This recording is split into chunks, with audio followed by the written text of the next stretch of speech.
இது ஃபர்ஸ்ட் மலேசியாவின் செய்திகள் உங்களுக்காக.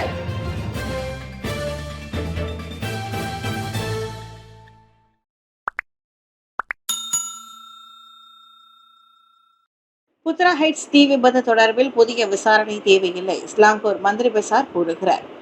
புத்ரா ஹைட்ஸ் எரிவாயு குழாய் வெடித்து தீப்பற்றிய சம்பவம் குறித்து மற்றொரு விசாரணை நடத்த வேண்டும் என்று விடுக்கப்பட்ட கோரிக்கையை ஸ்லாங்கூர் மந்திரி பெசார் அமிருடின் ஷாரி நிராகரித்தார்.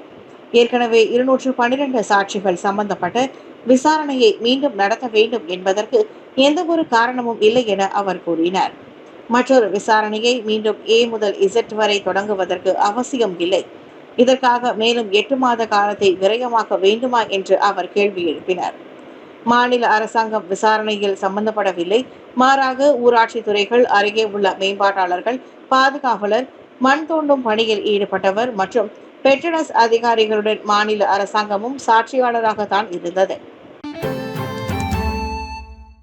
இந்திய பிரச்சனைகள் குறித்து நான் மௌனம் சாதிப்பது செயலற்ற தன்மையை குறிக்காது, நூருல் இசா. பரபரப்பு இல்லாமல் அமைதியாக இருப்பதால் மலேசிய இந்திய சமூகத்தை சேர்ந்த பாதிக்கும் பிரச்சினைகளை தாம் தீவிரமாக கையாளவில்லை என அர்த்தமில்லை என்று PKR கட்சியின் துணைத் தலைவர் நூருல் இசா அன்வார் கூறியுள்ளார். பொதுமக்களின் கவனத்தை பெறுவதை விட அர்த்தமுள்ள முடிவுகளுக்கு முக்கியத்துவம் அளிப்பதற்காகவே வேண்டுமென்றே தாம் திரைக்கு பின்னால் பணியாற்ற தேர்ந்தெடுத்ததாக பெர்மதாங் பாவ் முன்னாள் நாடாளுமன்ற உறுப்பினருமான அவர் சொன்னார். நான் எவ்வளவு சத்தமாக பேசுகிறோம் என்பது முக்கியமல்ல, மாறாக நமது பணி மிகவும் தேவைப்படுபவர்களுக்கு மாற்றத்தை கொண்டு வருகிறதா என்பதே முக்கியம் என்றார் அவர். 13வது மலேசிய திட்டத்தில் இந்திய சமூகத்தை மேம்படுத்துவது குறித்து நேற்றைய செய்தியாளர்கள் கூட்டத்தில் முன்னாள் நாடாளுமன்ற உறுப்பினர் சார்லஸ் சந்தியாகோ வாசித்த உரையில் நூருல் இசா அவ்வாறு கூறினார். நாட்டில் நீண்ட காலம் நிலவி வந்த ஆசிரியர் பற்றாக்குறை பிரச்சினைக்கு தீர்வு ஃபட்லினா. நாட்டில் நீண்ட காலமாக நிலவி வந்த ஆசிரியர் பற்றாக்குறை பிரச்சினை தீர்க்கப்பட்டுள்ளதோடு இது தேசிய கல்வி முறைக்கு ஒரு முக்கிய மைல்கல்லாக அமைந்துள்ளது என்று கல்வி அமைச்சர் ஃபட்லினா சிட்டேக் தெரிவித்துள்ளார். கல்வி அமைச்சு கல்வி சேவை ஆணையத்துடன் இணைந்து மேற்கொண்ட சீரமைப்புகளின் விளைவாக இந்த சோதனை ஏற்பட்டுள்ளதாகவும் நாட்டின் கல்வி வரலாற்றில் இதுபோன்ற வெற்றி பதிவு செய்யப்பட்டுள்ளது இதுவே முதல் முறை என்றும் அவர் கூறினார். மலேசியாவில் ஆசிரியர் பற்றாக்குறை தொடர்பான எந்த பிரச்சனையும் இனி இல்லை. பல்வேறு வழிமுறைகள் மூலம் இந்த விவகாரத்திற்கு நாங்கள் முற்றுப்புள்ளி வைத்துள்ளோம் என்று அவர் கூறினார். நாங்கள் நியமிக்கும் ஆசிரியர்கள் தகுதி வாய்ந்தவர்களாகவும் மாணவர்களின் தேவைகளை பூர்த்தி செய்யக்கூடியவர்களாகவும் இருப்பதை உறுதி செய்வதும் இதில் அடங்கும் என மலேசிய ஆசிரியர் பயிற்சி கழகத்தில் நடைபெற்ற 15வது பட்டமளிப்பு விழாவில் கலந்து கொண்டு உரையாற்றிய போது ஃபட்லினா இதனை தெரிவித்தார். நிதி சீர்திருத்தம் குறுகிய கால வழி, நீண்ட கால நன்மை. மடானி பொருளாதார கட்டமைப்பின் கீழ் நிதி நிலைத்தன்மையை நோக்கி 3 கட்டங்களில் சீர்திருத்தம் நடைபெற்று வருவதாக USTM பொருளாதார வல்லுநர் ஜாஃப்ரி வில்லியம்ஸ் கூறினார். முதல் கட்டம் மானிய மறுசீரமைப்பின் மூலம் மின்சாரம், டீசல் மற்றும் பிற துறைகளில் இருந்து 21 மில்லியன் ரிங்கிட் ஆண்டுதோறும் மிச்சப்படுத்தப்பட்டுள்ளது. இரண்டாவது கட்டம் HVG, DGT, CGT, LVG போன்ற வரிகள் மற்றும் SST விரிவாக்கம் மூலம் ஆண்டிற்கு 12.5 பில்லியன் ரிங்கிட் வருமானம் அதிகரிக்கும். மூன்றாவது கட்டம் பெட்ரோனஸ் போன்ற நிலை மாறும் வருவாயில் இருந்து விலகி கிக் எக்கானமி மற்றும் பேமெண்ட்ஸ் போன்ற புதிய துறைகள் வரி வசூலுக்கு கொண்டு வரப்படும். இந்நிலையில் STR மற்றும் சாரா திட்டங்கள் 13 பில்லியன் ரிங்கிட் செலவில் 9 மில்லியன் மக்கள் பயன்பெற உதவுவதோடு மருத்துவம், கல்விக்கான செலவுகள் 10% உயர்ந்துள்ளன. ஐஸ் கட்டி மற்றும் உறைந்த உணவுப் பொருட்களின் விலை உயர்வு ஒத்திவைப்பு. கடந்த திங்கட்கிழமை அன்று ஐஸ் கட்டி உற்பத்தி நிறுவனமும் உறைந்த உணவுகளை தயாரிக்கும் நிறுவனமும் இணைந்து உள்நாட்டு வர்த்தகம் மற்றும் வாழ்வியல் செலவின அமைச்சுடன் மேற்கொண்ட சந்திப்பிற்கு பிறகு தங்கள் தயாரிப்புகளின் விலை உயர்வை ஒத்திவைத்துள்ளனர் என்று அமைச்சர் டாக்டர் ஆர்மிசான் முகமது அலி கூறியுள்ளார். விற்பனை மற்றும் சேவை வரியின் விரிவாக்கப்பட்ட வரம்பு காரணமாக நிறுவனங்கள் விலைகளை உயர்த்த திட்டமிட்டுள்ளதாக சமூக ஊடகங்களில் வைரலாகும் கூற்றுகளை தெளிவுபடுத்துவதற்காகவே இந்த கூட்டம் நடத்தப்பட்டதாக அவர் மேலும் தெரிவித்துள்ளார். கலந்துரையாடலுக்கு பிறகு அவ்விரு நிறுவனங்களும் முன்னதாக திட்டமிட்டபடி ஜூலை மாதத்தில் அமல்படுத்தப்படவிருக்கும் விலை உயர்வை தற்போது ஒத்தி வைத்துள்ளனர் என்றும் மதிப்பாய்விற்கு பிறகு புதிய தேதியை அறிவிப்பார்கள் என்றும் ஆர்மிசான் குறிப்பிட்டுள்ளார். முன்னதாக சமூக ஊடக தகவலின் அடிப்படையில் ஐஸ் கட்டியின் விலை 3.70 ரிங்கெட்டிலிருந்து 6 ரிங்கிட்டுக்கு உயர்வு காணவிருப்பதன் அடிப்படையில் அவ்விரு நிறுவனங்களும் விலை கட்டுப்பாடு மற்றும் லாப எதிர்ப்பு சட்டத்தின்படி நியாயமான விலையில் பொருட்களை வழங்க வேண்டும் என்று அமைச்சர் வலியுறுத்தினார். சொஸ்மா கைதிகளுக்கு ஜாமீன், உச்சநீதிமன்றம் அனுமதி. சொஸ்மா வழக்கில் குற்றம் சாட்டப்பட்ட 2 தொழிலதிபர்களுக்கு நீதிமன்றம் நேற்று நிபந்தனைகளுடன் கூடிய ஜாமீனை வழங்கியுள்ளது. சந்தேக நபர்களின் உடல்நலக் குறைவு மற்றும் கைதிகளுக்கான சிறப்பு மருத்துவ உதவி பற்றாக்குறை போன்ற காரணங்களின் அடிப்படையில் இந்த ஜாமீன் வழங்கப்பட்டுள்ளதாக அறியப்படுகின்றது. சிறை மருத்துவமனையில் 2500 பேருக்கு மட்டுமே சிகிச்சை அளிக்கக்கூடிய வாய்ப்புள்ளது என்றும், தற்போது சிகிச்சை பெற்று வரும் கைதிகளின் எண்ணிக்கை 6000 இருப்பதால் சிறப்பு சிகிச்சைகள் வழங்க இயலாது என்று சந்தேக நபரின் வழக்கறிஞர்கள் நீதிமன்றத்தில் வாதாடியுள்ளனர். சக்கர நாற்காலியில் இருக்கும் ஹேமநாதனுக்கும் நித்தியனுக்கும் 2 உத்தரவாதங்களுடன் தலா 50,000 ரிங்கிட் ஜாமீன் வழங்கப்பட்டுள்ளது என்றும், அவர்கள் தங்கள் வீட்டு வளாகங்களில் அடைத்து வைக்கப்பட்டுவார்கள் என்றும், ஒவ்வொருவருக்கும் மின்னணு கண்காணிப்பு சாதனங்கள் பொருத்தப்படும் என்றும் நீதிமன்றம் அறிவிக்கப்பட்டது. 1,10,000 ரிங்கிட் மதிப்பிலான ரோலக்ஸ் கை கடிகாரம், 700 ரிங்கிட் ரொக்கத்தை திருடிய ஆடவன் கைது.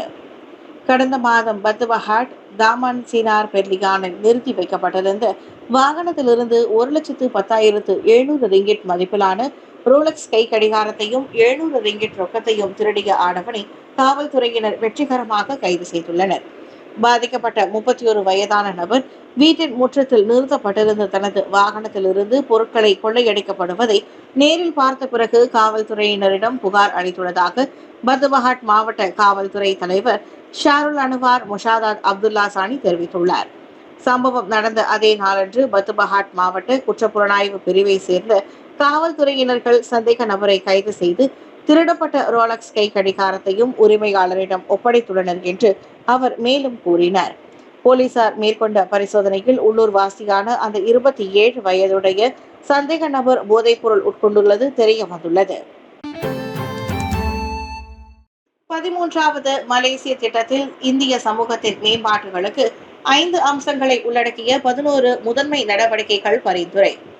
இந்திய இளையோர் வழி தவறி சென்று இன்று குண்டர் கும்பல் தலைவர்களை வழிகாட்டியாக கொண்டு அவர்களுடைய இறுதி சடங்கில் ஆயிரக்கணக்கில் கூடுவது வரும் காலத்தில் தேசிய பாதுகாப்புக்கு மறுட்டலாக உருவாகலாம். பிற்படுத்தப்பட்ட கொள்கைகளால் தான் இந்த நிலை ஏற்பட்டுள்ளது.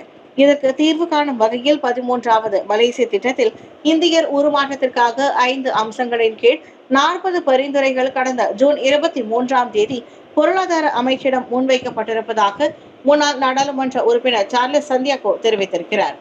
13வது மலேசிய திட்டத்தில் சேர்த்துக் கொள்ளப்பட ஏதுவாக இந்திய சமூக மேம்பாட்டுக்கான பரிந்துரைகளை உருவாக்கும் பணியில் பிரதமர் அலுவலகம் ஆதரவில் யாயாசான் இல்திசான் மலேசியா அமைப்பு கடந்த சில மாதங்களாகவே ஈடுபட்டு வந்தது. புலா பெர்ஹிந்தியான் படகு கவிழ்ந்த சம்பவம் போதைப்பொருள் பயன்படுத்தியதாக படகு ஓட்டுநர் ஒப்புதல் வாக்குமூலம். கடந்த சனிக்கிழமை புலா பெர்ஹிந்தியானில் நிகழ்ந்த படகு கவிழ்ந்த சம்பவத்தில் 3 சுற்றுலா பயணிகள் பரிதாபமாக உயிரிழந்துள்ள நிலையில் சம்பவத்தன்று அப்படகு ஓட்டுநர் தமது உடலில் போதைப் பொருளை செலுத்தியதாக பெசுட் நீதிமன்றத்தில் நீதிபதியின் முன் குற்றத்தை ஒப்புக்கொண்டுள்ளார். குற்றம் சாட்டப்பட்டவர் தனது உடலில் நெமட்டோசெபாம் என்ற மருந்தை செலுத்தியதாக போதைப்பொருள் குற்றவியல் புலனாய்வுத்துறை காவல்துறையினர் கண்டறிந்துள்ளனர். இந்நிலையில் அந்த ஆடவனுக்கு நீதிமன்றம் குறிப்பிட்ட உத்தரவாதங்களுடன் 2500 ரிங்கிட் ஜாமீன் தொகையும் விதித்துள்ளது. ஆபத்தான போதைப் பொருள் சட்டத்தின் கீழ் விசாரிக்கப்பட்டு வரும் அக்குற்றம் தக்க சான்றுகளுடன் நிரூபிக்கப்பட்டால் அதிகபட்சம் 5000 அபராதம் மற்றும் 2 ஆண்டுகள் வரை சிறை தண்டனையும் விதிக்கப்படும் என்று எதிர்பார்க்கப்படுகின்றது. இந்தோனேஷிய பாலிக்கு அருகே ஃபெரி மூழ்கியது, 61 பேர் காணவில்லை. இந்தோனேஷியாவின் பிரபல உல்லாச தீவான பாலியில் ஃபெரி மூழ்கிய சம்பவத்தில் குறைந்தது 61 பேர் காணவில்லை என உள்ளூர் தேடும் மற்றும் மீட்பு நிறுவனம் தெரிவித்தது. புதன்கிழமை அன்று உள்ளூர் நேரப்படி இரவு 11:20 அளவில் பாலி நீரிணையில் இந்த துயர சம்பவம் நிகழ்ந்தது. இந்தோனேஷியாவின் முக்கிய ஜாவா தீவிலிருந்து பிரபலமான விடுமுறை தளமான பாலிக்கு சென்று கொண்டிருந்த போது அந்த ஃபெரி மூழ்கியதாக சுரபாயாவை சேர்ந்த தேடும் மற்றும் மீட்பு நிறுவனம் தெரிவித்தது.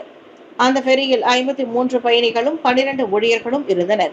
மீட்பு நடவடிக்கைக்கான முயற்சி தொடர்ந்து மேற்கொள்ளப்பட்டு வருகிறது.